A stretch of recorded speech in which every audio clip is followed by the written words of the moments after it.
warahmatullahi wabarakatuh. Anakku yang saya cintai, kita masuk ke materi yang berikutnya, yaitu kriteria orang yang matang beragama.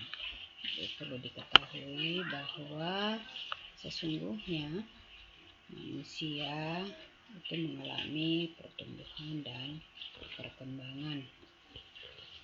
Nah, di dalam pertumbuhan dan perkembangan itu terjadi dalam dua proses, yaitu terjadinya pertumbuhan atau perkembangan jasmani maupun rohani.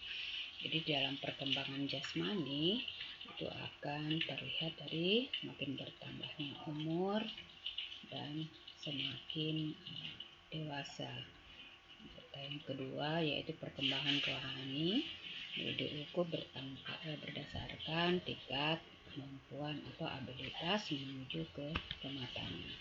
Nah, sesungguhnya pada orang yang normal itu akan terjadi perkembangan yang seimbang antara jasmani dan rohaninya. Namun kenyataannya dijumpai ada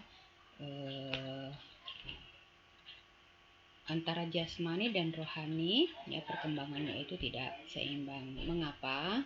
Karena dikarenakan berbagai macam faktor sehingga perkembangan rohaninya mengalami keterlambatan. Jadi jika perkembangan rohaninya perkembangan jasmani atau rohaninya itu terhambat, maka dia akan mengganggu perkembangan rohaninya.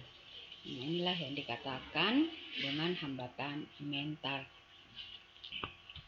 Nah, kita lihat bahwa ada beberapa faktor yang mempengaruhi perkembangan kepribadian.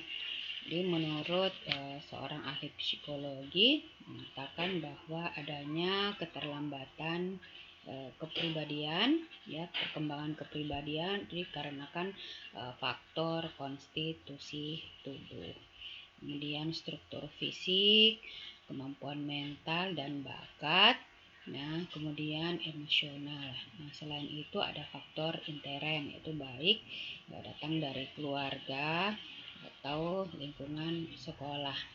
Nah, selain itu yang mempengaruhi perkembangan kepribadian juga itu berasal dari kebudayaan atau tempat di mana seseorang dibesarkan.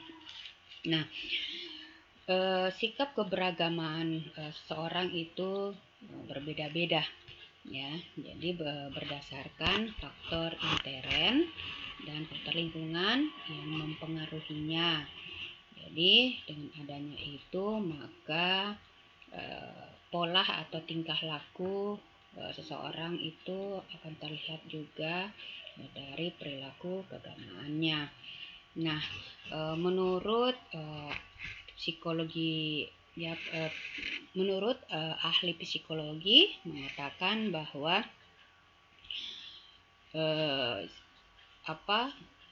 ada dua tipe orang yang itu yang mempengaruhi perilaku keagamaannya. Yang pertama yaitu tipe orang yang sakit jiwa. Kemudian yang kedua adalah tipe orang yang sehat jiwanya. Nah, kedua tipe ini akan menunjukkan perilaku dan sikap keagamaan yang berbeda.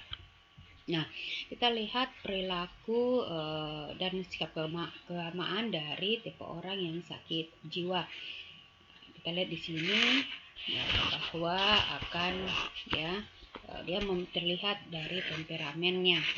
Nah, kemudian ada gangguan kejiwaan, kemudian dia memiliki konflik dan keraguan terhadap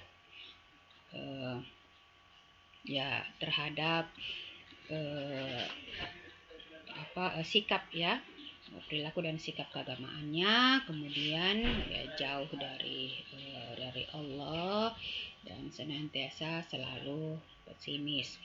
Kemudian yang kedua adalah tipe orang yang sehat jiwanya. Jadi senantiasa selalu